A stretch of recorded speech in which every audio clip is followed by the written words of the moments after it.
This podcast is Entel enhanced. To see pictures, articles and links of what's being discussed, download the Entel app. Hello, welcome to the BiG Scuba Show. My name is Arzucan Askin, but most people know me as Zuzu, and what excites me most about diving is the technical aspect of diving deep and meeting unique wildlife underwater.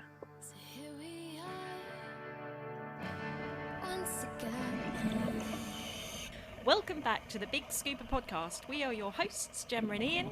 Before we get cracking with today's episode, we just want to make sure you have hit that follow button or the subscribe button, depending on what platform you are listening on. If you are listening on Apple Podcasts and you enjoy what you're going to hear today, we would really appreciate it if you can leave a review and a 5-star rating. So now that's out of the way, we just want to say welcome and thank you for all tuning in. And now it's time to dive into today's episode. Morning. Wakey, wakey. Hello everyone, welcome back to the BiG Scuba Podcast. This is episode 131. My name's Ian, I'm one of the co-hosts, and with me is... My name's Gemma and I'm the other co-host. Welcome to the BiG Scuba Podcast. What on earth is this podcast all about? It's about, scuba, and it's about the underwater. Thank you very much. Put it in a nutshell.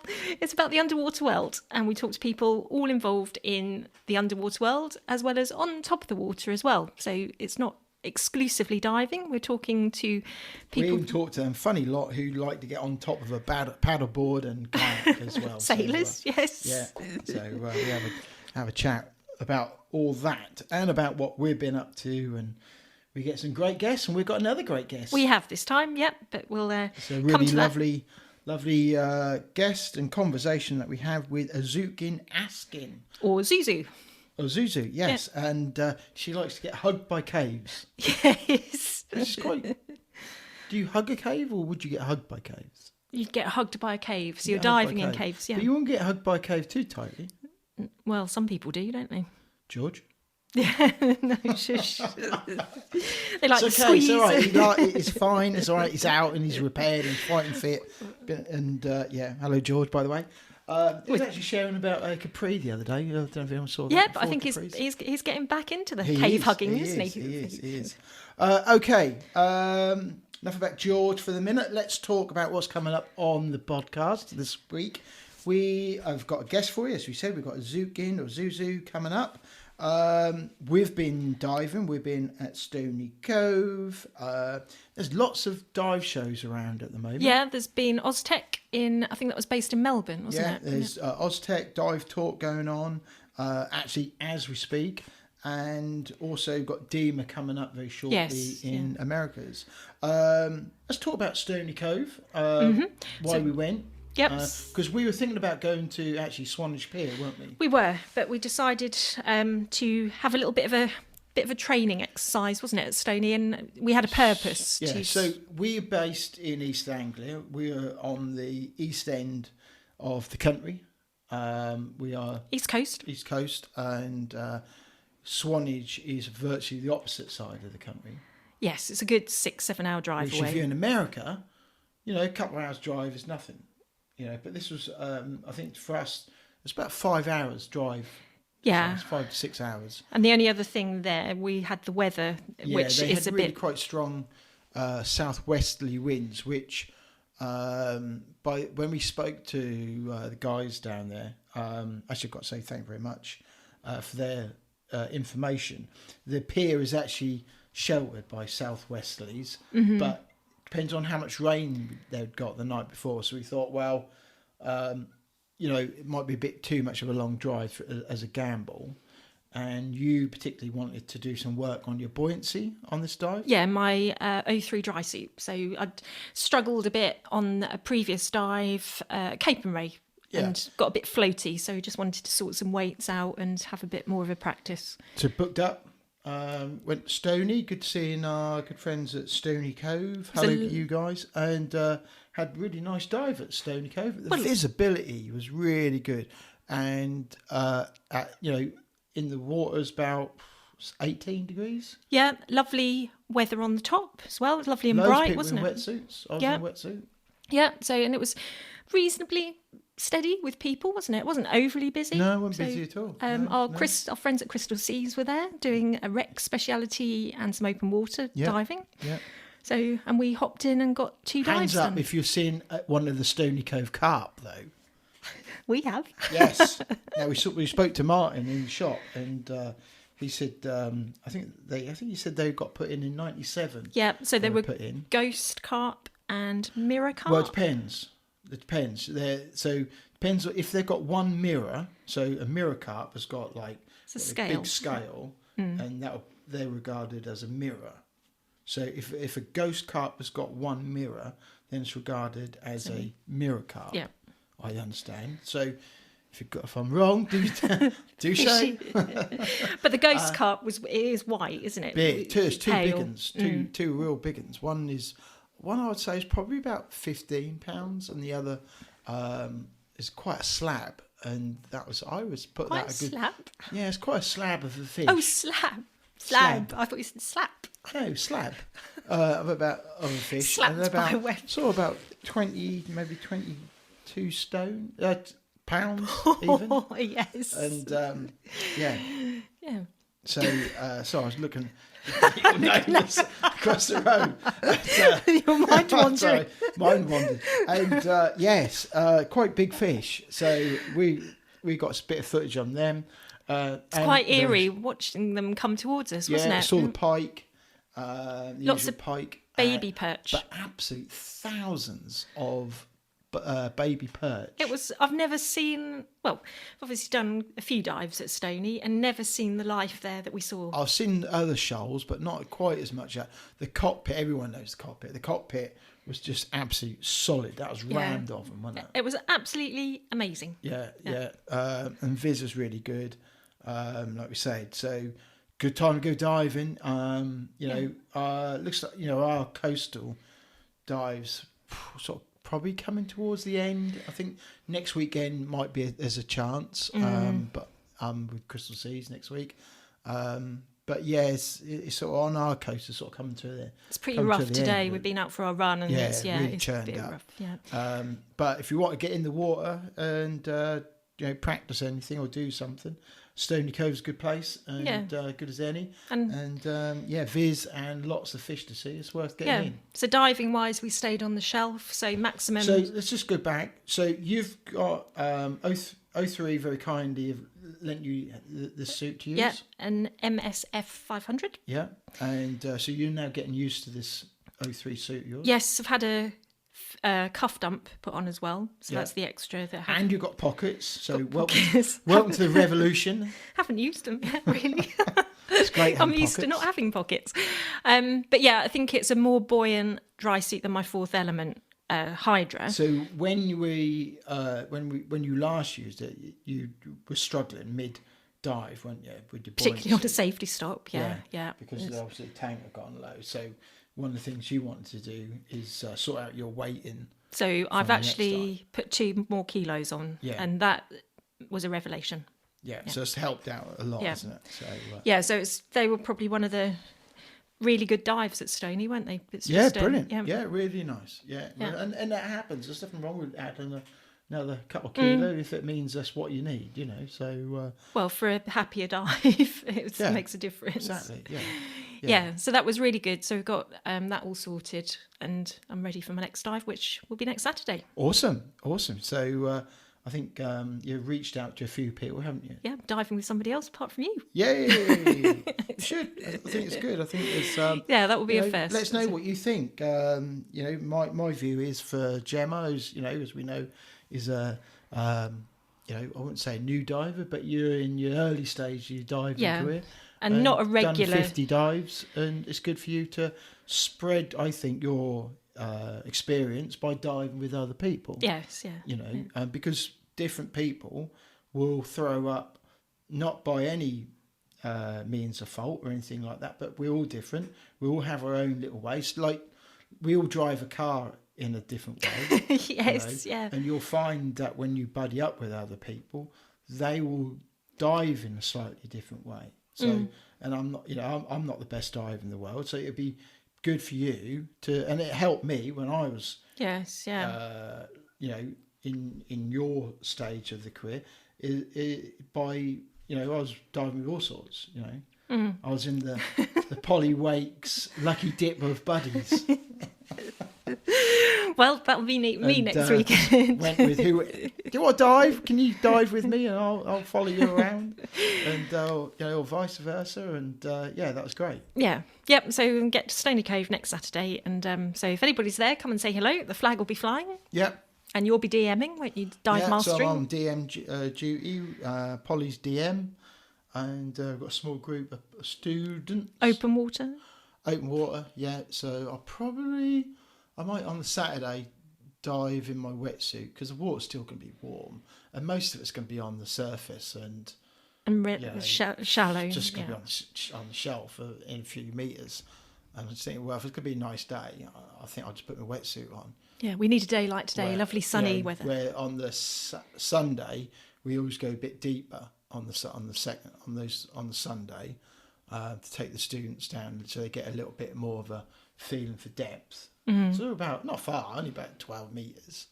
But so I'll probably wear my dry suit for that one. Yeah. Well, you should have it back by then. Yeah, O3. Yeah, I just didn't mention. I should give O3 a shout out. O3 have got my dry suit, doing a repair on it because it was leaking around the crotch area of all areas. And a new neck seal as well. And a new neck seal, yeah. So hello to Chloe and Tom. So, who are getting all that sorted. I should get that back next week. Yeah, and we need to mention O3 because they have a sale coming up from the 15th of October. Yes, quite a good sale. I've got my eye on one of the hoodies actually. If you are, I think you can order, can't you? And they'll send it out. I don't think you have to go into the shop. Don't think so, but we'll double check. But go on their website and have a look, and that starts. Give them a call. But they have got a sale next weekend from 15th and 16th. They've got a sale. So, if you think about a dry suit or new set of thermals, now's the time. Winter's coming. If you want to get those thermals. Yeah. So have a look and see what they've got. And I think we'll all have a look, won't we? Yeah, we did say it. We'll share on our social media as well. So about that. So, look out for more details. Okay, so that was us diving at Stony, and do book up if particularly like your fish. Lot of wildlife. Like seeing fish. Yes. There's a lot to see. Coming up later in the month, we have got Ben. Ben is back with us, and he's going to give us the first of his regularly. Probably monthly updates. Yeah, so Ben Benji, we spoke to him a few episodes back, and he told us all about he's on the Barbara Bee, which is a dive boat. Yeah, he's captain of the Barbara Bee, isn't he? Yeah, and it's not just a dive boat. Out of season, he then goes whelk fishing, and he does different projects with universities. I know how to catch whelks. Well, hopefully he's going to tell us that, isn't he? Yeah. So he'll be coming back on. But if you've got any questions for Ben, obviously being the skipper of a boat.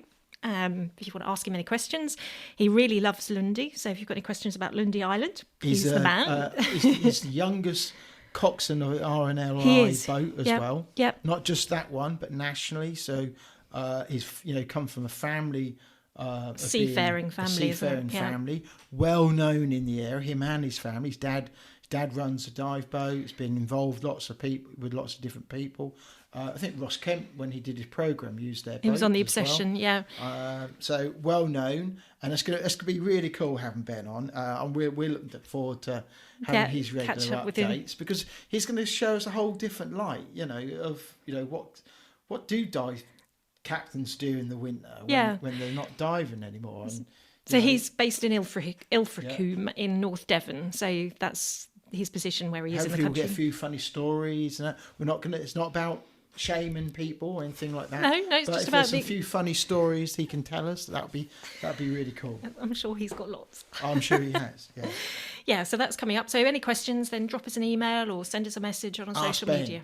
Yeah. Put on the email. Ask Ben. Yeah. And we will. Yeah. So that's really exciting coming up. Oztech. So Oztech is just finished. Looked like there's been some brilliant speakers. If you go to their website, there's still stuff. We have spoke to a few of the previous speakers, but it looked like it's been a really good show. I see Ranva from Fourth Yeah, Element. they was did there. a chat about their dive in the caves. Maria Bollerup, Gareth Locke, Anthony Gordon. The list goes on. Yeah, there's Peter Mesley. Yeah, and then we've got Dive Portugal going on last day today, the 9th of October. And again, some of the people from Oztech are speaking in... Well, Gareth Locke, he was talking... So how busy is he? So he was talking at Oztech, and he's actually talking this weekend at Dive Talk as well in Portugal. Yeah, wow, busy people. Yeah. So we'll have a look and put some links to the people that we have spoken to on previous podcasts. Yeah, so look out for that. And as we said, so that actually finishes today, Dive Talk. So by the time this come out, that'll be finished. But you can look back, and I'm sure get details on their social media. Yeah, exactly. Yeah. So that's about it, isn't it? So DEMA is in November. There's been lots of stuff going on at the moment. If anyone follows LinkedIn, it's worth looking at LinkedIn. There's lots of interesting posts and things like that at the moment. So and we're always sharing on there as well. Yeah. No, we're everywhere. Yeah. Before we get Arzucan on, let's just mention very quickly as well. We're joined up with some Brands. good brands. Okay, you know about the Happy Bottles. Okay, winter's coming. You might want a cup of tea or coffee. A hot drink after diving in your flask. I use it every day. I use mine every day for work. We took one down to the staying garth, and it survived. It's absolutely fine. Yeah, so they're lovely bright colours, and Mine's black. Well, I've got Matches my dive suit. I've got a purple one And and a the pink fins. one. That's it. Virtually everything about my dive kit because virtually everything is black. But we're 100%. They do what they say on the tin. They keep your drinks cold and they keep your hot drinks hot. And you can save 20% if you want a good flask. Go there and you can save 20% by just using the code. It's BiG Scuba. BiG Scuba. Yeah. There we go. SDC watches. We told you about them. If you want a really nice watch, you're thinking about a present for somebody, maybe Christmas. We really like their brand because he's using old upcycled wetsuits to make the Yes. straps. Yeah. So we spoke to Sean Clements in episode 129, and then you can hear all about his story and the brand of the SDC watch. Yeah. So again, use the code BiG Scuba and you get a 10% discount. Yeah, and lastly, but not least, is Waterhall, another great brand that we sort of admired from afar, and we thought we'd say hello, and we like their brand because they do a lot about recycling plastic. We're making litter picking equipment, make hoops, they make the actual pickers as well. Knife. And I've used them for work. They're actually, they're absolutely fine. And we wouldn't recommend them if we didn't. You get a knife as well, which is handy, I guess. Handy for it is if you're on the cutting beach, line and stuff like that. Yeah. You might find a hook, so that's really good. The blade is on the legal limit, so it's fine. You're allowed to carry that, and also they make some really snazzy sunglasses, which are really cool. And there's a good choice. Polarizing. I'm wearing mine as we speak. And you've got yours on. I've got mine on my head. Yeah. So so there's various different styles and lens colours. They're made in Italy, but the main thing, the frames are made out of recycled fishing gear, fishing net. So that they've got a really good story behind them. So again, if you go on the website, choose your sunglasses or your litter picking equipment and pop in the code BiG Scuba, you'll get another discount. Yeah, there we go. So 3 good things of presents and what have you. It's getting that time. It's in Tesco's and all the others. Yeah. And then on top of that, if you fancy buying somebody a good book to read, a good Christmas present or a gift, we've got an Amazon bookstore. So the link is in the show notes. They're not just any books. So when we've had previous guests on, a lot of our guests have either written books, they're featured in books, there's some connection with books. We've actually featured them, and they actually feature on our website. And it's in one central place where you can go, hey, I like that book.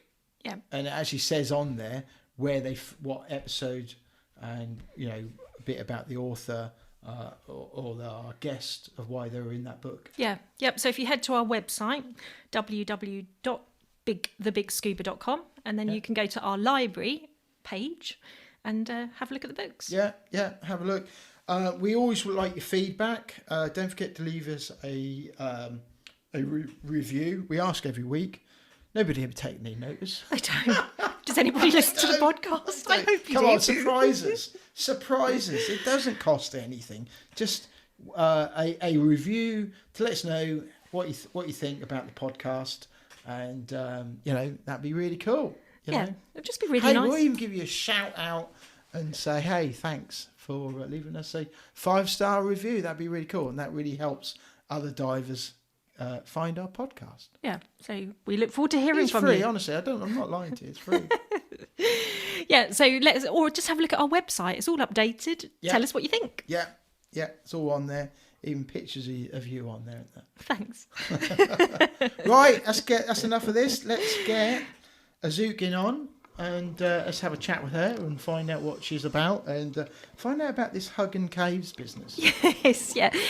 So have a relax and a listen, and she's got an awful lot to talk about and tell us about, and a lovely story and a lovely person. If you press pause now, you can go make your coffee, come back, and then you can listen to the conversation.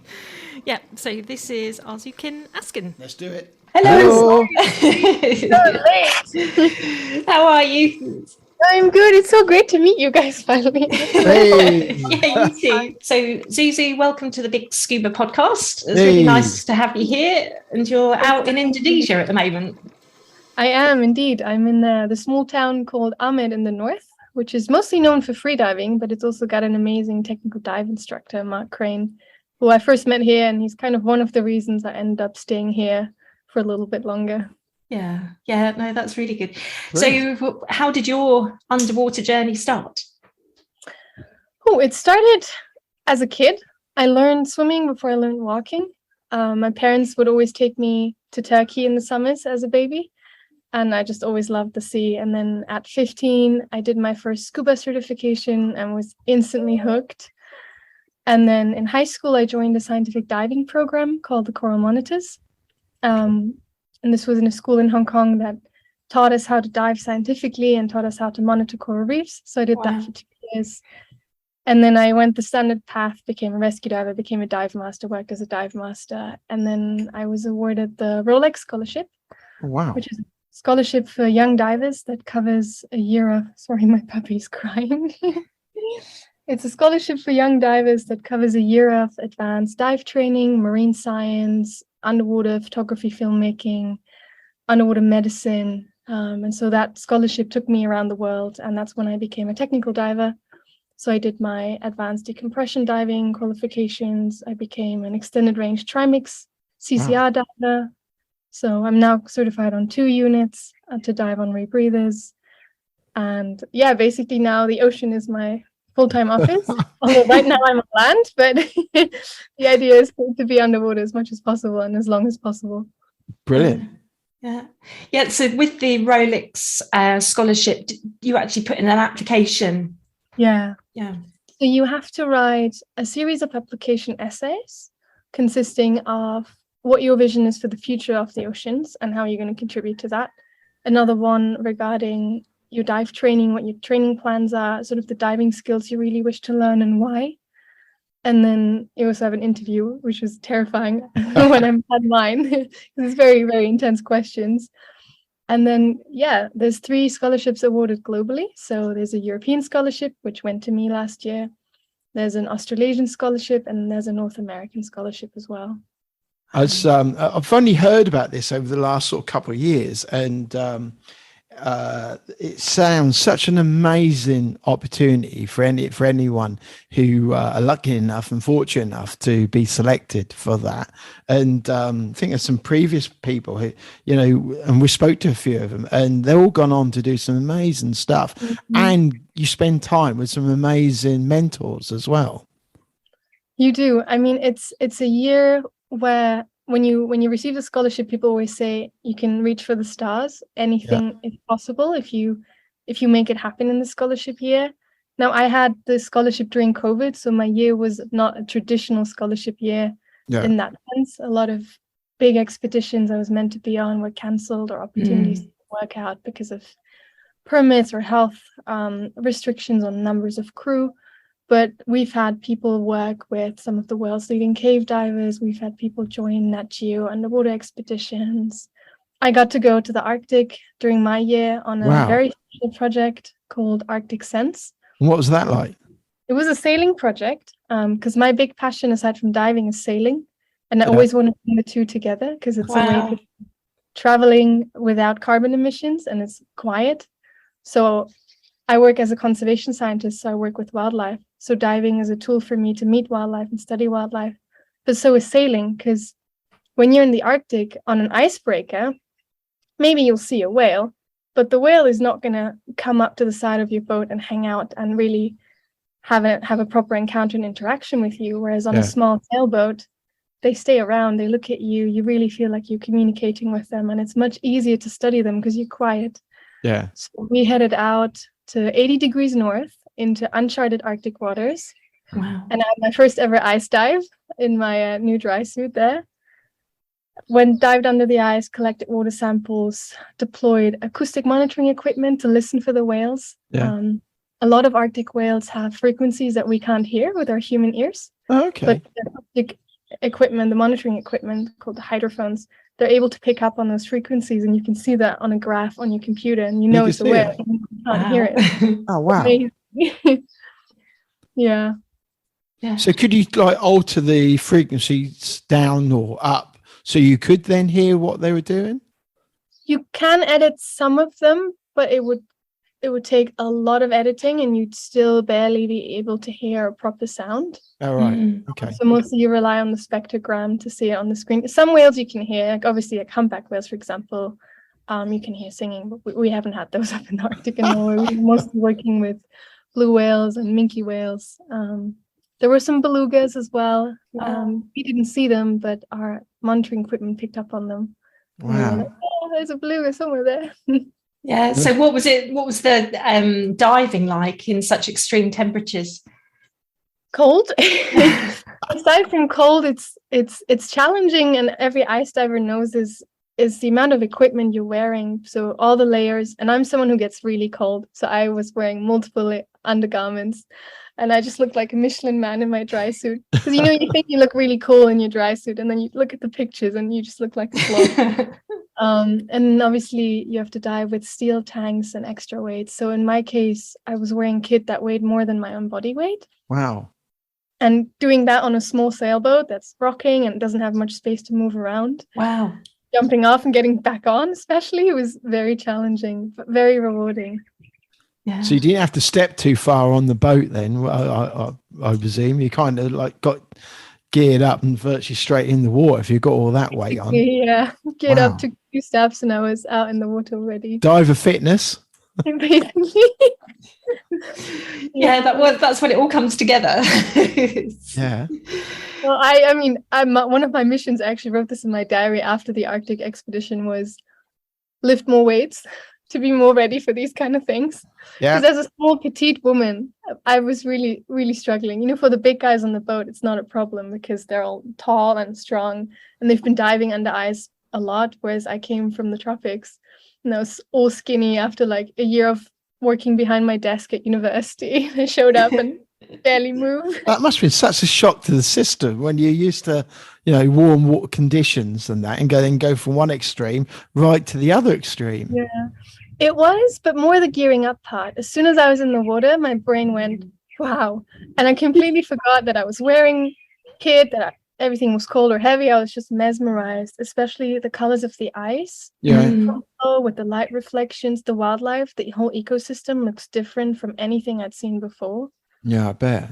Amazing. So did you like build up to that? Did you do any cold water diving before you went there? I had a few sessions of prep in the UK. Oh, did you? Where did you go? Just the quarries, local quarries. Yeah. Yeah, but the prep kind of didn't go as much as I wanted it to because it was COVID and we weren't allowed to leave or go places.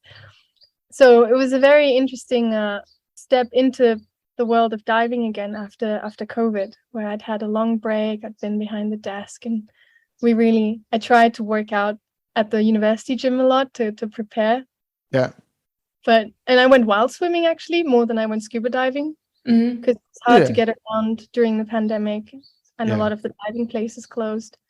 But the rivers in Oxford were all accessible, so a lot of our friends we would just go swimming. And it was freezing. And that was your training before you went up there? Yeah, that was my training.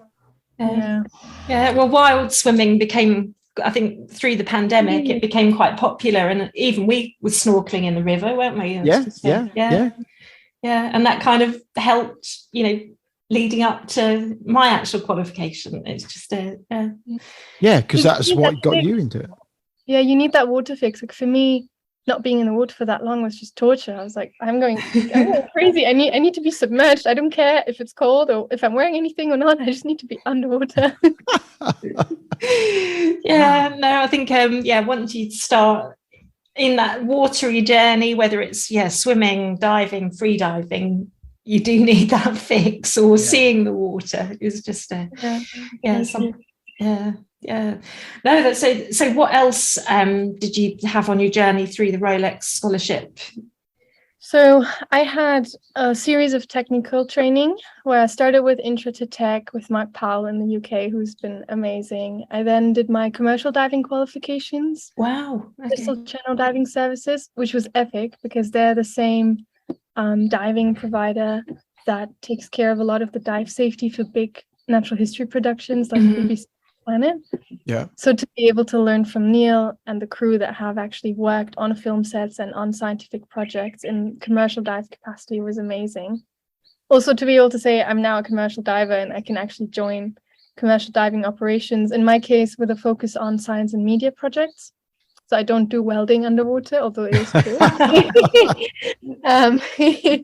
I have a friend who does, though. She runs commercial diving girls, and just a collection of amazing women doing welding and construction underwater, and they're amazing. But my focus is science because I'm a scientist. I got to go in the field with the Maldives Whale Shark Research Program. Yeah. Which is the same organization I wrote my master's thesis with.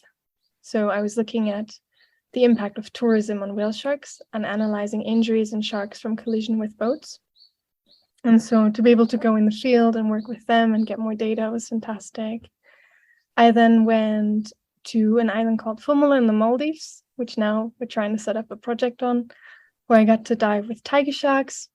Yeah. With 2 dive centers on the island. And then Samantha Howlett and Hussein. I met Sam, helped her with some coral surveys for a little bit. Then I had a epic underwater photography workshop with Alex Mustard. Yeah. Wow. And he, aside from being an absolutely brilliant photographer, judge, everything, he's also a big supporter of the scholarship. So when possible, he regularly takes on the scholars and takes them on photography workshops. Yeah, and this awesome was photographer. That was cancelled repeatedly because of COVID, and when we finally managed to meet, I was just so happy. So I really got to maximize my camera that I was given by Reef Photo Video and Nauticam that year, and really pushed it. And I found out I love macro photography, even though I work with megafauna. So now I'm a shark conservationist who loves photographing. What is it that excites you about my macro photography? Just how meticulous it is. Yeah. Like the technical aspect, but also the fact that because I usually work on sharks and bigger animals, to actually get into that mindset where you're really looking for the small things on the reef and you're starting to see them and notice them and appreciate them. And then you take a picture with a macro setup and you realize that this animal is so much more beautiful and sophisticated than you can see with your bare eye because the camera gets more detail. So for me, that was like opening up just a new world. And it's a really nice balance to the big conservation science I tend to do, is just to go out with the camera, look at the small things and enjoy the small things in life, like a metaphor as well. But little fish are amazing. Yeah. Oh, that's brilliant. Yeah, it's amazing. Kind of having a camera opens up another world or another aspect of diving. It's so much. so much. And for me, I'd only use it in a scientific capacity, a camera underwater. So it'd be like, take a photo ID of this whale shark or this manta ray, or look at injuries or assess, interaction with people, and to then use a camera actually for more artistic purposes or more documentary purposes was just really amazing. Yeah. And it just shows how diving has so many aspects. It's, you've mentioned like technical diving, the wildlife, and now the photography, and it's just commercial diving. There's something for everyone out there with diving, I think. Like, I have friends who are like, I don't know if I could dive, and I'm like, well, it depends on the kind of diving you do. We I think we got connected on Facebook. Now we got mutual friends, and one of them was one of your mentors, Christina Sonato. And I think we got talking on one of Christina's posts, I think probably about sharks, I can't remember now. And so Christina was one of your mentors, wasn't she? She was, yeah. And Christina and I we connected about the sharks, obviously, because I love sharks and I studied sharks from a conservation scientist perspective in my degree. And she works with sharks, and she's a person that's really done a lot of work for human-shark relationships, which is one of my study specialties, is to look at how people interact with sharks and how they connect with different species. And she's really done wonders by bringing into this element of connection and helping people have an interaction with sharks that, you don't often see.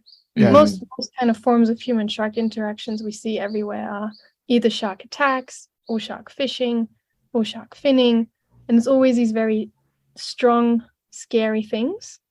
And she brought in connection, this like emotional connection, physical connection, understanding her different sharks' behavior. She knows them all by name. Yeah. What she also did was introduce me to cave diving, which, wow, working with wildlife, I always wanted to try cave diving. But it was a thing I wanted to try. I didn't think that much about it. And then I took my intro to cave class with her, and I was like, wow, it's amazing. You're basically hugged by rock underwater, and it's really cozy. And what more do you want? And so I came back very unexpectedly, having really fallen in love with cave diving. But between all the things I do now with diving and sailing and science, I have to kind of figure out where I'm going to fit cave diving into this. Just a pure passion thing. And I would love to go back and spend more time with Christina and do my actual full cave diver qualification. So you were doing laser photogrammetry. Yeah. So what is that? Is that like 3D photography? You can use it for that. In Christina's case, and in the case of other projects I've worked on, it's a really smart system where basically you have two lasers on a pod or on a pipe. And you know the exact distance between these lasers. So let's say they're exactly 1 meter apart. Okay. You use that laser rod and you hold it up against a shark or a whale or a different animal underwater. And you take a picture with the two laser dots on the animal. So between the laser dots, it's 1 meter. Okay. And you can use that to extrapolate the exact length. That's a good idea. Depending on how you use it. So it's a really smart tool to help us really accurately determine the length of animals. Yeah. And people do this in construction work too, actually. Do they? Yeah. It's like it's just a really smart system. Oh, brilliant. Two laser dots, and the exact distance between them, and then you can just point it at whatever and actually get the. Was that the first time you used that? It's the first time I've used it on sharks. Yeah. Yeah. Yeah, it's cool. We're trying to get one now for the tiger sharks in the Maldives. We'd love to accurately determine some of their length on one of the projects. Did you just hold it still and then the shark just swims past and you go, wow. So that's the challenge. You have to get the shark when it's perfectly flat. If it's turning or curved or at an angle, the measurement you get isn't exact because it's not a perfectly flat surface. Yeah. So Christina and I, we spent a couple dives where I was just following one shark with my camera and the laser photogrammetry equipment and just turning around constantly trying to get it when it was not moving so much and perfectly flat against me. Yeah, you've got to have patience. Yeah. And then the little fish, they think kind of like cats and mice. They think the laser is something to eat, and the little fish start following it and going crazy about it. Oh, yeah, no, it's amazing. Yeah. So what are you currently working on? So currently my partner and I have started a project called Miaro program. Miaro means shark in Divehi, the national language of the Maldives. Okay. And we're currently in the process of setting up a small research project on one of the islands in the Maldives that I got to dive in during my scholarship year. And the idea for the Miaro program, aside from doing research, is something bigger. So we wanted to create a space where scientists, conservationists, and storytellers come together to really look at human-shark relationships. Because from a scientific perspective, I know for sure that's an area that's heavily under-researched. The exact sort of when humans and sharks meet, like what happens. Yeah. And also in storytelling and media, it's one of the big gaps. Like I said, we always see the same stories. And I find that quite sad because sharks are a globally represented sort of group of species. Yeah. But we hear the same stories, even though we can find them in over like 200, 300 countries. And so we wanted to set up a project that does both storytelling, photography, and film, but also research on exciting stories where humans meet sharks. One of those exciting things for me is looking at injuries in sharks, because we always focus on how people are scared or bitten by a shark, but actually we do more damage to sharks. So when I did my master's thesis, I looked at whale sharks in the Maldives, and in my data set... Are you talking from things like fishing? Fishing, boats, tourism, so many different things. So Maldives example, the whale sharks I studied in my master's, I had 70% of them that had really big lacerations, like proper cuts from propeller strikes from being hit by tourist boats that are speeding to find a whale shark, running them over. And some of them have proper amputations, like they're missing entire chunks of their fins. Really? Yeah, it must be awful to see. It's devastating to see. It's even more scary to see that we know this is happening and we're not doing anything. Yeah. I mean, another big example is the recent fishing tournament that was happening in Florida, where people were stabbing sharks with knives and things.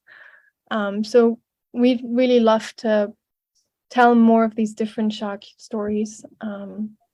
But how do you change people's behavior? Because isn't that the biggest problem, don't you think? It's like you could say, right, a piece of water is prone for where sharks will gather for whatever reason, which will also be the same area where it's the estuary, what a lot of boats use to go out on. But then how do you approach? Is it it's very hard to get people's behavior to change, and I think it's probably through education. It's probably the only chance you've got. I think what we really need is to help people connect with these animals. Because if someone ran over a dolphin, that would be really big news and it would be very terrible, and that person would get a lot of response for that kind of behavior. But does that happen? It does, not as much as sharks in tourist areas, because dolphins are a bit smarter in the way they interact with boats. But it does happen. Like whales are globally at collision risk now. A lot of whales are being hit by industrial, like cargo ships, and they're dying. But because sharks are fish, so many people struggle to connect with them. Yeah, they're not mammals. Big teeth, right? They have big teeth. They have all this terrible media, and they're fish. So why would we like them? But if you actually spend time in the water with them, that's where diving comes in. Like I've always loved sharks because scientifically they're really cool. They're very special. Evolution's really done well. But then when you dive with them and you start to understand they have personalities, the same species of shark, different individuals behave differently, respond differently. They have their own little quirks. And when you start picking up on that, and the shark moves away from being this abstract, scary thing to this beautiful individual that has a name that you can recognize and that you know and that you meet repeatedly, that's, I think, when the shift Could you happened. approach like boat manufacturers and that? Because at the end of the day, a lot of these people, when they go to replace their boats and that, isn't there, I don't know, any kind of something that the manufacturers could do? Because it's their boats, isn't it? Yeah. And the world is changing. We are trying to get more environmentally friendly, and people have more of a conscience when they're, on a similar tact. We observed something last weekend, in a place where we were kayaking. People were using jet skis, and we talked about this on the last episode. In a unrestricted piece of water, a very beautiful part of North Norfolk here, is a big area for breeding of our seal population. Yeah, and there's only like 3 or 4 different spots like this around the UK, and at Blakeney is one of those designated areas. It's kind of reserved, and you just see loads, hundreds of seals, don't you? It's a National Trust area. And they jet ski there. Yeah, jet skis. And they are going full tilt. They are going full speed. Yeah. And there's like 100 seals in the water. And it amazes me that you can, if you go buy a motorbike, right, that can do, let's say, 70 miles an hour, right? In this country, you have to have a license. You have to go and have education. You have to be trained. And then you have to show an instructor that you are competent and you know how to use that bike. But you can go and get a jet ski, a big jet ski, which is super fast, big one as well. They were powerful. Take 2 people on, right? And they are pretty awesome. I love jet ski. And I think in the right place, great. But these people had bought them and just used them in a spot where there's 100, maybe 200 seals in the water. And I was like, why would you do that? And then go full speed, right, where they know where the seals are in the water. And it was frightening. Yards from where the seals are. I mean, A, I don't think that should be allowed in that area. B, I think it's time that we develop rental jet skis or boats as well, to have a speed limit built in, so you can't actually physically go faster than whatever's programmed. But in the right place, they're good fun. And we don't, somehow we've got to have conservation, look out for these animals and allow people to do what they want to do. I get that, but I don't know. And I think the only way you can do that is maybe with education. It's like getting manufacturers involved, getting clubs and societies involved, and with what you're doing is getting that education, because you've got the qualifications, you're doing these things, and with your project, it's a perfect thing to start telling people, actually say, you've got these sharks in the water, you've got to think about that. I presented my findings at the Maldives Research Symposium, and it was the first time many people actually realized how bad the situation is. And the interesting thing is that in that case, the boats that are running over the whale sharks are the same boats that are trying to find whale sharks to show to the tourists. Which is mad, isn't it? Yeah, and we've had a reduction in 50% of encounters. So we're seeing half as much whale sharks in the area as we used to. And so the point I was trying to make is that this is not just a conservation problem, it's actually an economic problem, because if the whale sharks stop showing up, what are these tourism operators going to do? All of these livelihoods depend on the health of these animals. So it's all linked. And I think that's what we need to work more on, is to show people that it's all linked together, that our actions aren't separate from the environment, that we have an impact on the environment, but also that we rely on the environment and rely on the oceans. And once people start to see that actually protecting whale sharks isn't just a scientific thing people should be doing, it actually means that they have a guaranteed future in the job they're working in. Yeah. I think that's the key.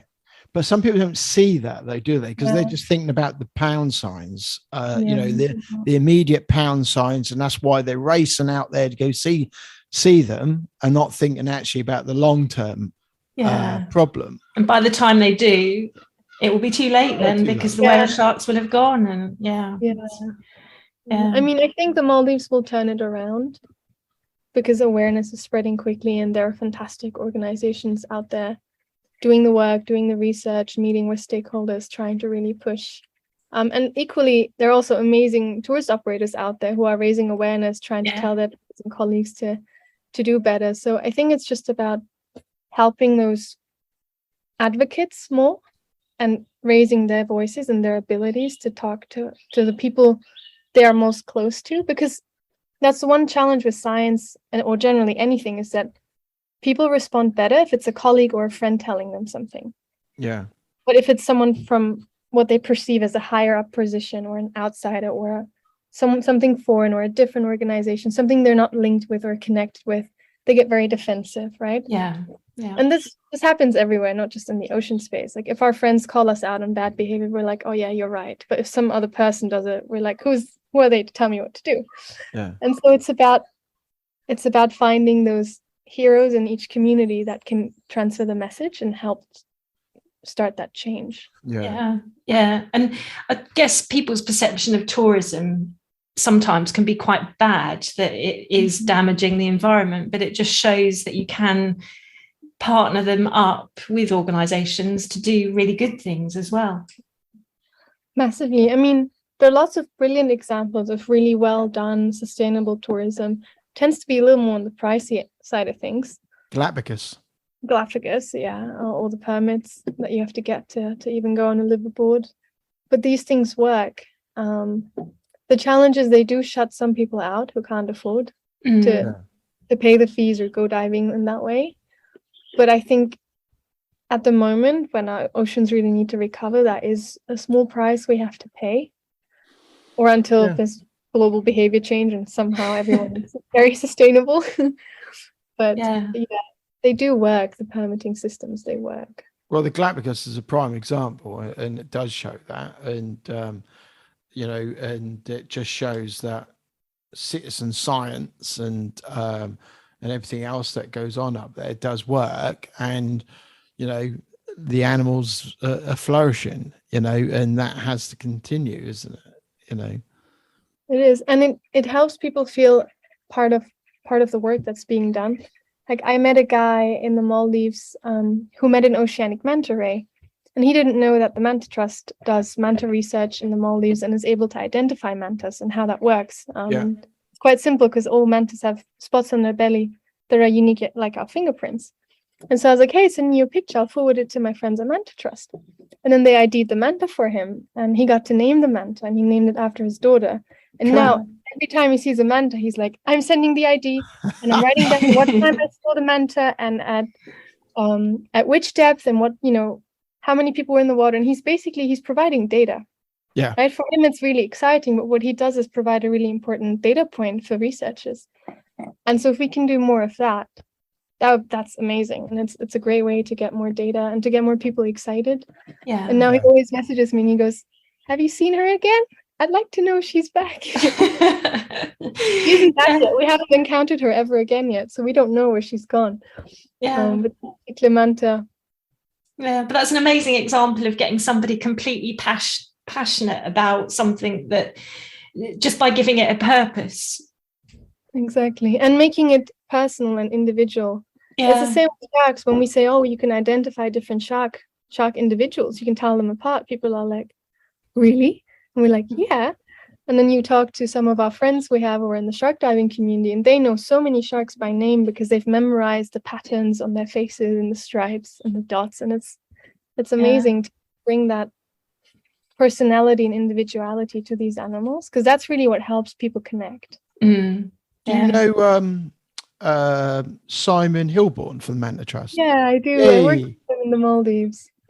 One of our previous guests. He's brilliant. He runs the Oceanic Manta Project, among many other projects. And he's the guy that I send my Manta IDs to usually. But yeah, I got to spend time with Simon and the Manta Trust team during my scholarship. And we were there photo IDing the oceanic manta rays that come usually in April once a year, that pass through the island of Formula. And we don't yet know where they go. Because we're going down to London, aren't we, Jen? Yeah, the 17th of September. Today with Doug Allen. Yeah. Yeah, fantastic. No, Doug's fantastic. Yeah, look forward to that. Yeah, I wish I could be there. I miss the RGS. I used to sit in the RGS all the time when I was a student because they had a nice, quiet library. They brought people together. They brought explorers and scientists together. So it's a fantastic space to be in. Yeah, no, and it also shows in the diving world how everybody is interconnected. It's such a small, although you think, oh, diving's worldwide, but then, you know, just like now, we've got all familiar names and you've got that connection with them and you just think, oh, it's just amazing. You never know where talking to somebody is going to lead. Simon must have been about a year ago, wasn't it? Oh, maybe a couple of years ago. Yeah. Just having a quick flick through. I can't remember when that was. That must have been 18 months ago, I'd say. Yeah, time goes by. It's a small world for sure, and everybody knows everybody. Yes, yeah. And then when you talk about like conservation and tourism, that's such an amazing thing that everybody's got that within them to better the world and the ocean. We spoke to Manta Trust on the episode 43, 22nd of November, 2020. Yeah, that came a while out. ago. Yeah. Time goes quickly. Yeah, I was there in May, which is now also a couple months ago.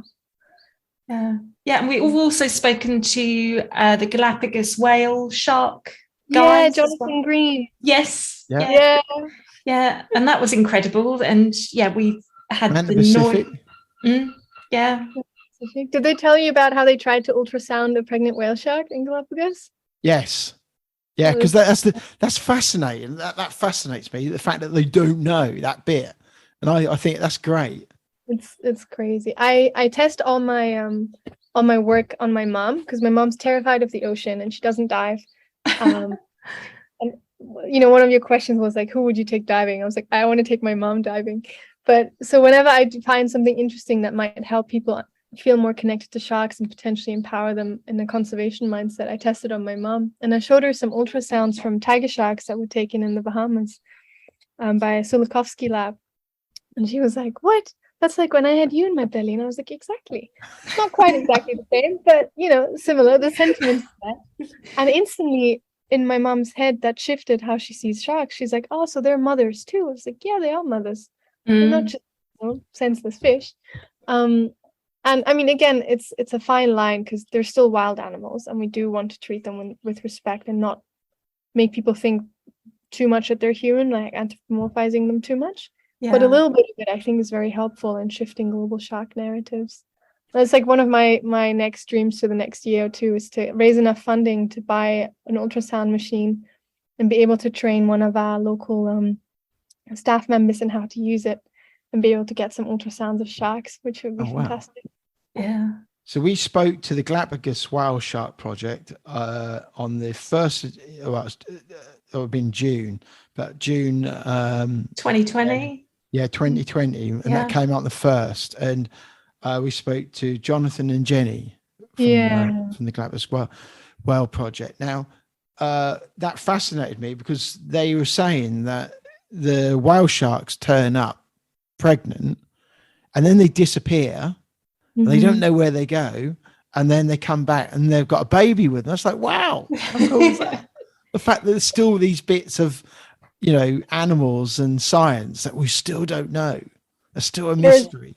So much we don't know. We actually, there's more we don't know than we do know. In some ways, they should stay a mystery because it's like, that's really cool that we don't know this little bit. Yeah. And we always say that everybody knows about the moon and, you know, all its geology and that sort of thing. And then the oceans is just limitless, what we don't know. It's one of the world's biggest challenges is to study the ocean just because the water makes everything difficult. Everything corrodes. If it's too deep, the signal of the tag doesn't transmit and like all these kind of things. Or it's too deep, so the tag breaks because it's not withstanding the pressure. There's so much. Yeah.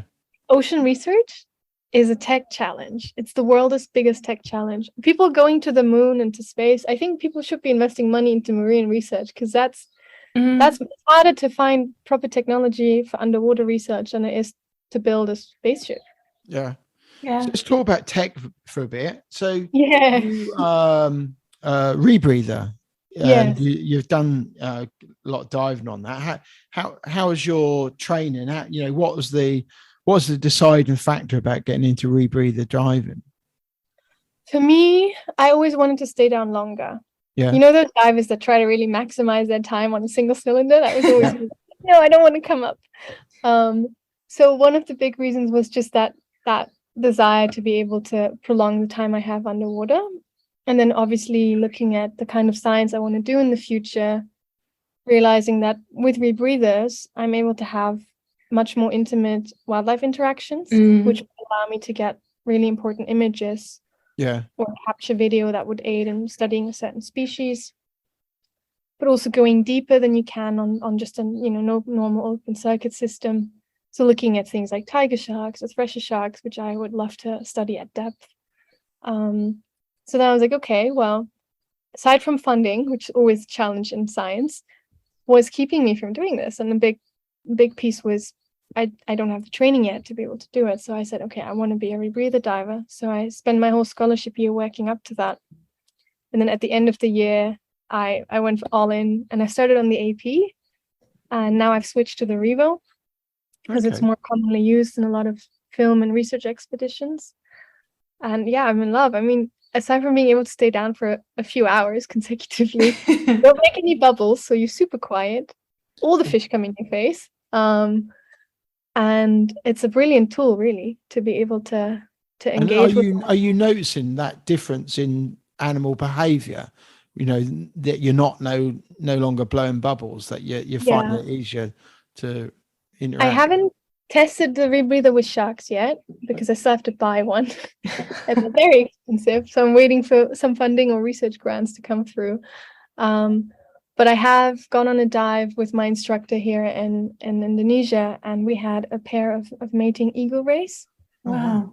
And they basically pretended like we weren't there. They were this close. Really? You can have that if you're making bubbles. And it's amazing. In the meantime, I'm like monitoring my O2 levels and everything, making sure it's all good. But I think it's a revolutionary tool for science, rebreathers. So do you rent it then? Is that how it works? Yeah, I rent it right now. And then I'm hoping to put through a research grant or to put through a series of donations to be able to buy one for me, ideally one more for our team members, because our scientific advisor for the project we started is already a rebreather diver. Yeah. But for me, diving, more people should be diving and more people should try tech diving, I think. So we'd love to have another person trained as a tech diver. Well, I suppose it's that next level, isn't it? Because of the seriousness about it, and that's probably why, for a lot of people, I guess that's, well, not just the expense, but also it's the seriousness of it is probably what puts a lot of people off, I guess. It is a commitment because you can't just chuck on a rebreather and jump in the same way you do on a normal scuba holiday. I used to just put on my tank, do my quick pre-jump check, go. That's it. You can't do that. Your pre-jump check takes a long time. Your preparation takes time. So the way you dive completely changes because you're now working on a very rigorous checklist, a rigorous schedule, and like actual risks that aren't there in the same way with open circuit recreational scuba diving. Right. And then also that means that you have to have a commitment to monitor yourself, monitor your system. Because when you're scuba diving, maybe you check your gas a few times, that's it. But on a rebreather, you're constantly listening for things, you're looking at your PPO2 level. So it's definitely a mindset shift. And I think a lot of people start it and don't continue it because they don't realize how much of a shift they have to do, or they're not ready yet. Or they're just so used to open circuit diving. It's also a logistical problem, right? Like you have to dive in places that are rebreather friendly. My dream is to set up a rebreather shark expedition, but in remote areas, that's going to need so much planning and so much safety measures and like extra gases on the boat and a medic and like access to a chamber. So there's a lot more factors, but it's so rewarding. Like for me, it's the most exciting and I think the most important step I've taken so far. Yeah. And my instructor Mark, he dives to 100 meters and deeper. Wow. On reef reefs. Depth. He goes into the twilight zone of the reefs, and it's mind-blowing because those are areas that, unless you have a sub, most people will never see. So entirely unstudied reefs, no one's ever put eyes on. So to be able to do that kind of exploration where you're seeing something that actually hasn't been seen yet is amazing. And you're doing it without being in a submarine. Yeah, and it's a progression of science as well, because you're then like pushing those boundaries that much further, that more opens up to you. I always think of our previous guest, John Chatterton, and he was telling us about when he was diving on rebreathers right at the beginning of rebreathers. He was taking them down to like crazy depths, knowing it was going to fail on him. Because that was part of the development, that he would then have to fix it while he was down there, you know, and that was all part of the dive. And that's like amazing, you know, to be able to, that confidence and that understanding to be able pioneer serious pioneers of how, you know, people like yourself are using it in science today, you know, and that's just amazing. Definitely worth listening to that. The first ever rebreather divers, because that was a huge undertaking. Yeah, go down there knowing that was going to break on him. Amazing. And having to be you have to be so prepared, and you have to know this goes wrong, this is what I do. There's no room to go, what do I do now? You have to have a plan for every single failure. Yeah, I think Jill Hyneth, when we spoke to her, she said similar things, that she'd had to like make adjustments, and it's incredible. Yeah, Jill's one of my big inspirations. She's also a huge supporter of the scholarship. I didn't get to meet her in my year because of COVID, but I hope that one day I get to meet her and dive with her because of everything she's done for diving and exploration and women in diving. And she's so laid back about it, and so humble and so kind, and it's just amazing. Because that's the other challenge in tech diving, is a lot of people come in with big attitudes because they're using cool kit. And I always find that really hard in the diving community, this sort of energy about boasting your equipment and these kind of things, because that's not what it should be about, especially in tech diving. Like it's a skill, it's a tool, it's not. But you don't hear women say that though, do you? No. I don't think you do. Less. I have met some women with big egos too. They do exist, but much less, I find. But there's also less of us in the space. Yes, that's true. Yeah, but we've come across male characters in all different situations about going deep, you know, having this equipment, and you think, whoa. We had someone say to us recently, you're not diving unless you're 25 meters down plus. Okay, but what if there's nothing to see there? I know. It's like, okay, I don't think that quite works like that, but okay. I met a person on my scholarship year that was diving on the same boat as I, and he was boasting about diving to 80 meters on a single cylinder of air. Really? And I was like, I don't even know what to say now to you, because I could give you like a link to all the medical reasons why you shouldn't be doing this.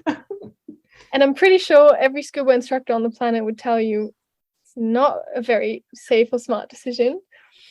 But, you know, and then there's lots of people out there like that. But there's also people who aren't. So I tried to focus on the good ones. Yeah. And I think, you know, that is diving. In reality, there's always going to be the characters of extreme.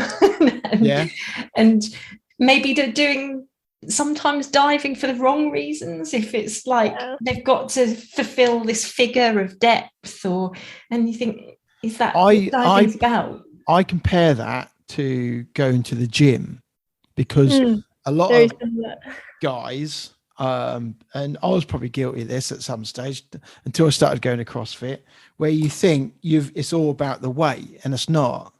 You know, it's not about the weight that you can push. It's about the actual doing the technique properly, you know. Hence why when you go to watch a CrossFit competitions, you see a girl who weighs 60 kilo with lifting huge weights because they've learned and put the dedication in, like we do with diving, like you do with learning how to use a rebreather, by putting the time in to learn and do it properly, and learn how to dive on it safely. Yeah, that's exactly. I had it in my commercial dive training that someone was laughing that I was coming up the steps very slow. And I went, I'm weighing 55 kilos and I'm carrying roughly 40 kilos of weight. You weigh 80 kilos. So proportionally, actually, I'm stronger than you because I'm doing this. True. I gave you like 65 kilos of kit to carry. Things would be different. Yeah, absolutely. That's absolutely true. Yeah, and it's perception as well, and you've just got to sometimes think of yourself and be safe for yourself and do what you want to do to achieve what you want to achieve. I think Christina who's come out with that the 5 any rule, and that is such a good rule, and we've stuck by that as well, haven't we? When we dive. And I think for anyone else who's listening, I think the 5 any rules, to cancel a dive for any reason, down to that is a really good law to go by. That's always the hardest thing to tell new scuba divers, that it's okay to cancel a dive, because they're always, and Gareth Locke does amazing work on these human factors of diving. And they're always scared of looking bad or making people upset, so they don't want to cancel a dive. And that's something I find very nice with diving with experienced groups of divers, because they go, hey, I'm out today, and everyone's like, yeah, cool, and then that's it. It's not even a discussion. And that's it's one of the most important rules of diving, probably, that you can don't be scared to do a buddy check. Exactly. Most people don't do buddy checks anymore in scuba. Like all the liverboards I've been on, people just go, man, they just jump in, someone just close. I'm like, oh my god. Well, we've seen it happen. Like your dry suit hose is not connected, and it's just like, boom, your zip's not done up, and it's just like, there's all these different things. It's really, really good to hear. You wouldn't want to dive in a dry suit and not have your zip. No, you really wouldn't want to do that. You really wouldn't want to do that, especially cold water. That would not be fun. No, it's not fun. No, definitely not. So we better ask you some questions, Sure. Because we haven't done that at all yet. Ask you any questions. I've got one question I'm just going to quickly ask you, though, is, you seem like a confident person. What gets you out of your comfort zone? What gets me out of my comfort zone? In diving specifically? Yeah. I think cold water. Because I've always dived in warm water. I love cold water diving because of what you can see. But every time in my head, it's a really big undertaking. I'm like, oh, it's going to be cold. And because it's not the same, right? You come up from a dive, you can't just take off your wetsuit and walk around in a bikini. You're also freezing. Maybe your undergarments are a little bit wet. There's wind. I remember this in my training during my scholarship year. In November, I was diving in Cromwell Quarry on twin cylinders. And I was just like, this is cold. Why am I doing this? And every time I wake up and I'm super excited to dive. Then I remember it's cold and my brain goes, do we really want to do this today? So it's definitely always something that I actively have to overcome, because once I'm in the water, I'm really happy. But up until I'm submerged, it's always such an effort. I still do it, but it's a conscious effort and push. I think that's what put a lot of people off diving in the UK a lot, is because of that, and because of the, a lot of parts in the UK, they're only accessible for the sea for just short periods of time. And then the rest of the time, you're kind of, the only places where you can go, especially if you've got a train on some, is the quarries. And, they're cold. They're usually as a walk. You've got dark, It is, and that is, and I think that is, I can totally understand why a lot of people only do liverboards, if they live in the UK. But UK offers some really awesome diving, especially in the sea. And it's quite extreme diving as well. And people always say that if you've learned in the UK, dived in the UK, your preparation for blue water diving is there. Yeah. For blue water, for tech, all the British divers I've met abroad, you can instantly tell them apart because they're usually really good with buoyancy. They're really good with like self-awareness because they're used to diving in murky waters. So they're also really good buddies because they really look for you. Whereas tropical divers are like, whatever, I can see you. You're 100 meters away. The British divers are like, no, we stick together. We get ready. Like, you definitely notice it. And I too, I'm grateful I did my first like steps into tech in the UK. My commercial diver in the UK in October, November, which was miserable. It was raining and cold, but it's made me a much, much better diver. Yeah. I did my GOE fundamentals at Wobster also in November. And I was thinking to myself, why am I doing this? Because I love the course, but we'd wake up, it'd be raining, the quarry was super murky. You have to put on the dry suit and everything. But I came out of the training and then came to warm water and I was like, wow, this is great. Yeah. And it's so worth it. And I can recommend start in the UK and then you'll be good to dive anywhere else. Yeah. And we've spoken to so many people that are just such fans of UK diving for, the level of difficulty it offers, but then our marine life as well, and it's very easy for people to dismiss it because they think, oh, it's cold, it's dark, and the weather's always raining. But we do have so much to offer. It's so worth it. The wrecks are spectacular in the north. Yeah, but I also just love that most people start their open water in a dry suit in the UK, whereas everywhere else in the world, if you have a dry suit specialty, it's like, wow, you're really advanced. You're a cold water diver. Water divers are like, what? I started with this thing. Yeah, it's really, really, really good. So if you could take 3 people into the underwater world, who would you take? My mom, number 1, because she still hasn't dived and she's terrified. But I know once she's down and not scared of the regulator anymore, she will love it. And I will make more sense to her as her daughter, because right now I don't make sense to my family. Like, what happened to you? Why are you always underwater? The second person I think would be one of the presidents of one of the countries that are either actively doing a lot of illegal fishing or a lot of shark fishing, because I would love to take someone in a really high up position and make them connect with an animal. Yeah. And see how that affects policy. It would be a social experiment.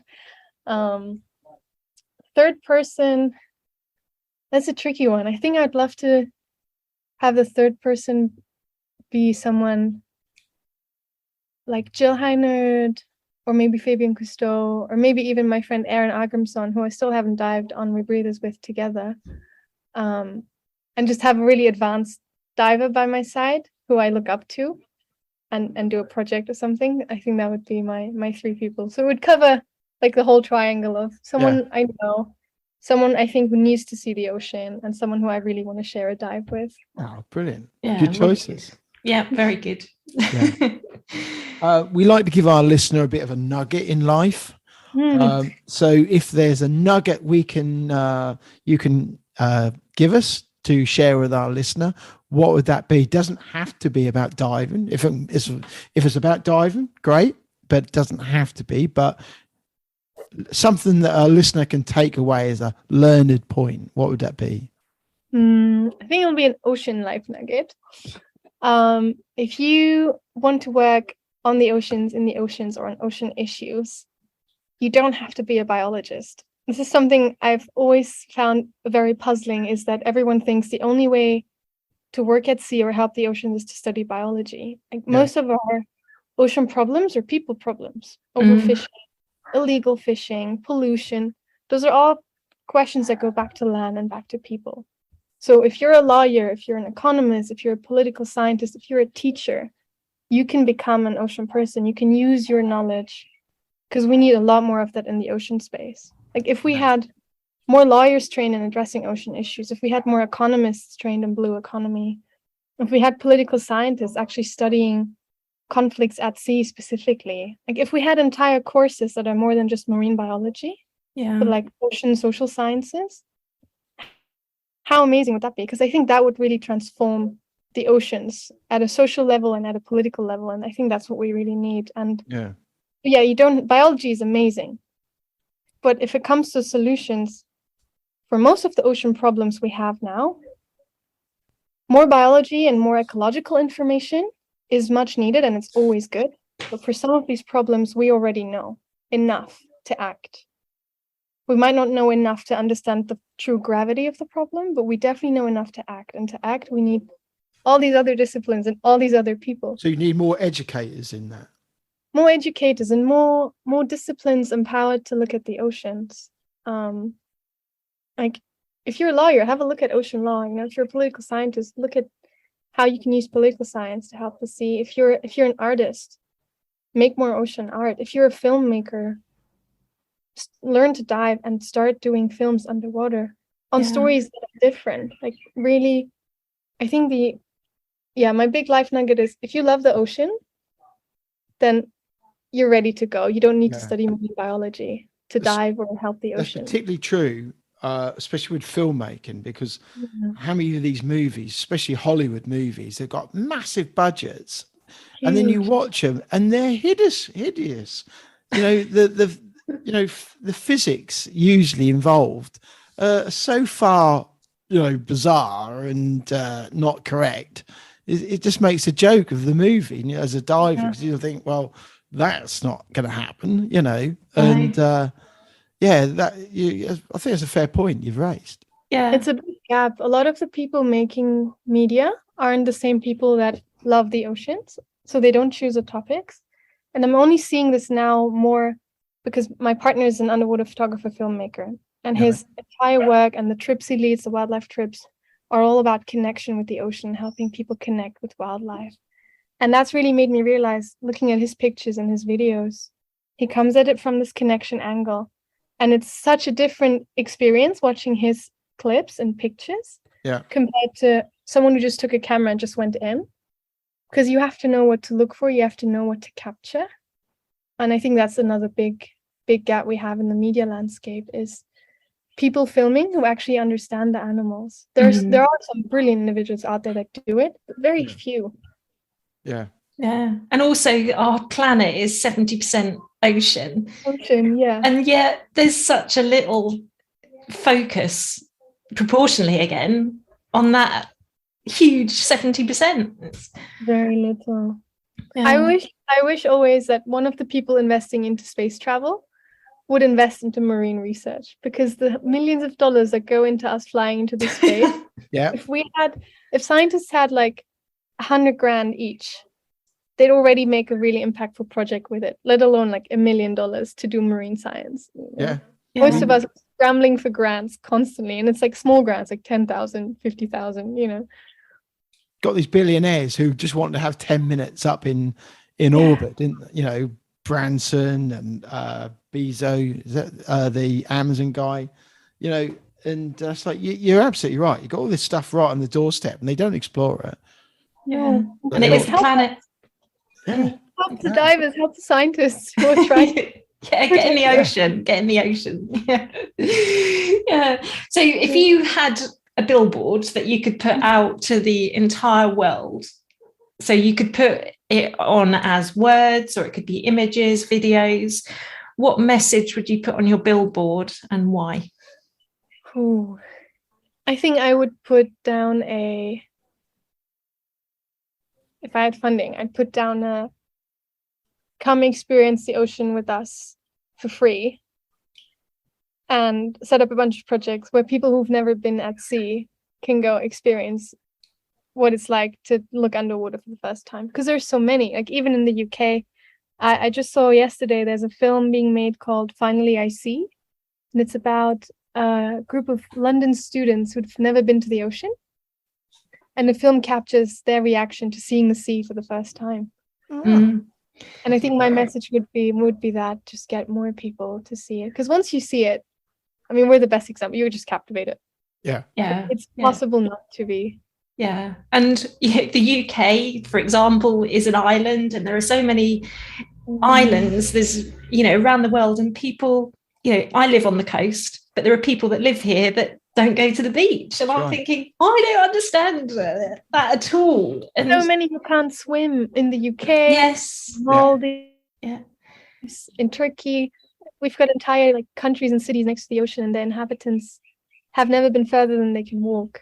There's an entire magic wonderland under the surface waiting for them. Yeah.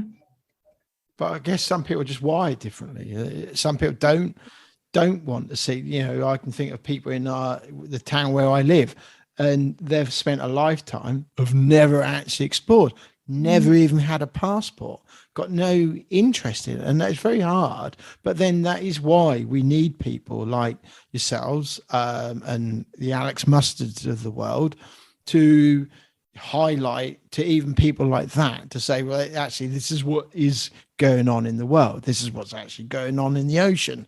And even though you might not leave your hometown very often or ever, this still, because climate change will come back at some stage to affect you and affect your children in time. As we're experiencing today,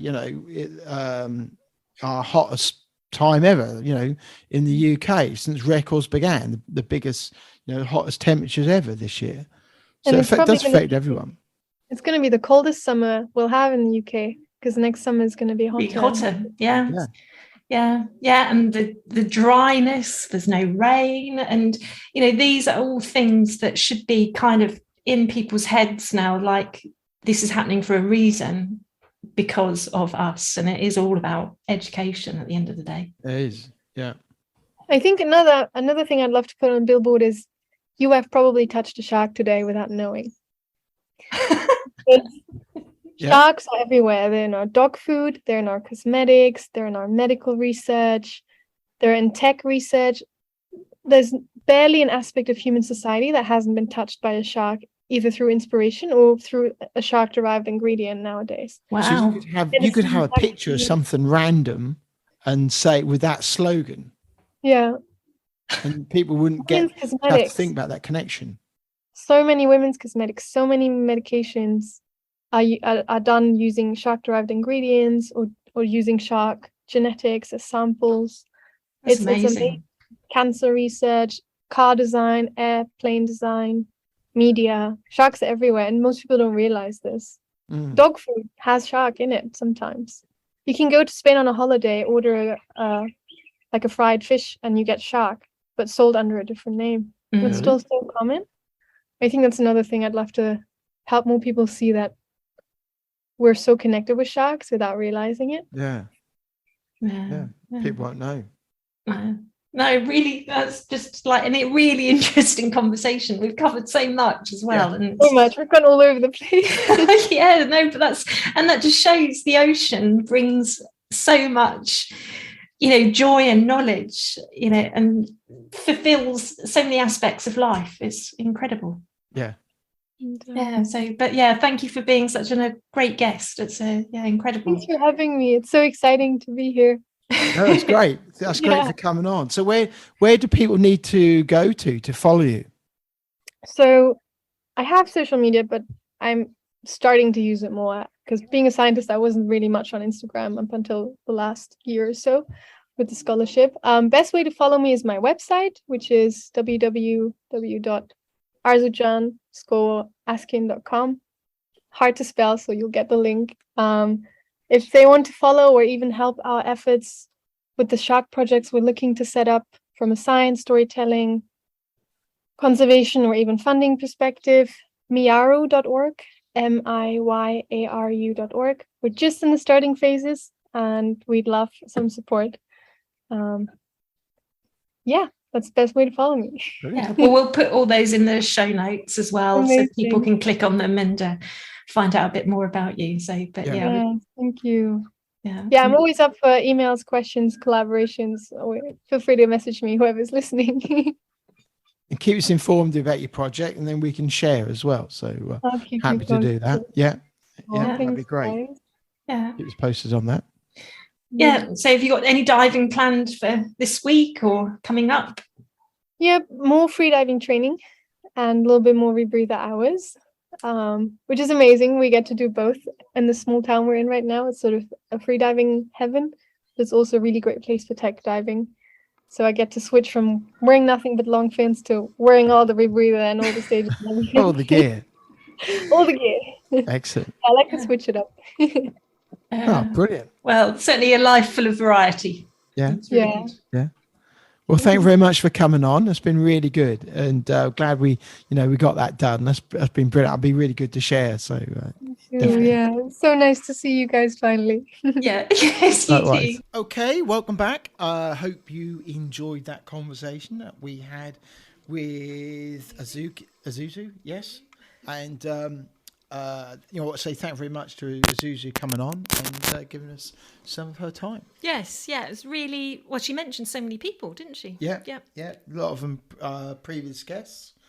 So go back to our episodes if you want to look at some of the conversation and find out about the people that she mentioned. Yeah, and just be really good to watch her journey as she evolves. Yeah, really positive and really nice. So I think why we get people like Zuzu on. Yeah, it's not for everything she's done, from commercial diving to marine scientist, it's just such a varied world that she's had already. Yeah. And she's still obviously very young. Yeah, one to watch for the future. So we wish her all the best. And again, thank you very much for coming on and sparing us some of her time. Yeah, it was brilliant. Coming up next time, now we have got a short break for about a week, haven't we? Because you're diving. Well, you're diving. I'm diving. Well. Yeah. Then you're away walking up hills and doing silly things like that. And then that'll be the next episode will be out on Monday, 31st of October. Yeah. Coming with us is Mr. Steve Lewis. Who's Steve Lewis? He's from RAID. Yeah, so he's the VP marketing at Dive RAID, vice principal. Mm-hmm.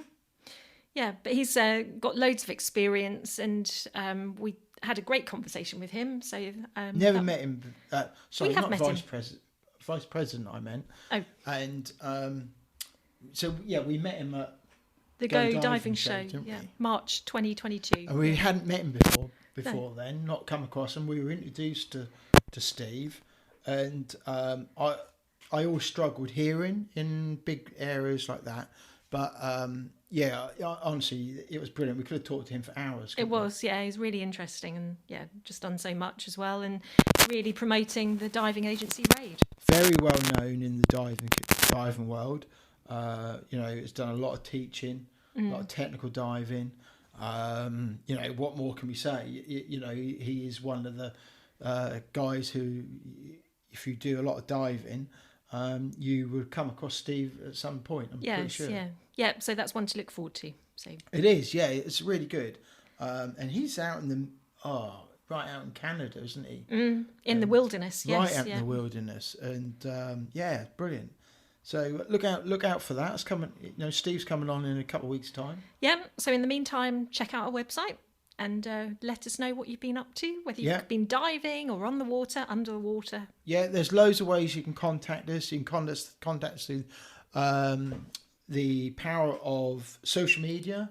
You've got email. You've got WhatsApp. It's all on our website. All you have to do, just remember the BiG Scuba Podcast. Go there and Google it, or go to bigscuba.com, and you'll get loads of details about how you can contact us and some of the brands that we help support. Pictures of us doing our stuff. Yeah. So it's and all our adventures. But keep an eye on our social media, because we'll be pretty active over the next couple of weeks. Yeah. And then we'll be back on the podcast very soon. Yeah, there was. So don't forget to leave us a review, or that always comes handy. And as we said, don't cost a single thing. It doesn't. So, and we'll give you a little shout out. How's that? And we always appreciate for the people that come up and say hello as well. You know that lot from the BiG Scuba? They see our flag flying. What we done now? So if you're at Stony next weekend, come and say hello. Yeah, be a friend. So that'd be really cool. Alrighty. That'll do. I think that's it. Yeah, we'll carry on with our Sunday. Thanks for downloading. We really appreciate you guys who regularly download the episodes and listen to us. prattling on and talking to our guests. Yeah, we really enjoy doing this. And thank you for listening. That was the BiG Scuba. See you next time. See ya. Bye. Now that does wrap up today's episode of the BiG Scuba Podcast. But if you want to hear more from the podcast, make sure you hit that subscribe or follow button depending on what platform you are listening on. That way you will never miss an episode from us. But if you are listening on Apple Podcasts and did enjoy what you heard today, we would really appreciate it if you head to the show page to leave a 5-star rating and review. It really does help us. If you do, please take a screenshot of that review and send it to us on Instagram, and we'll give you a shout out to say a big thank you. If you have any questions for us or anything that has been mentioned in today's episode, be sure to reach out to us on any of our social media platforms or send us an email. The links are in the show notes. We will get back to you no matter what. If you have made it to this point in the episode, we both want to say a big thank you for tuning in, and we'll see you on the next episode.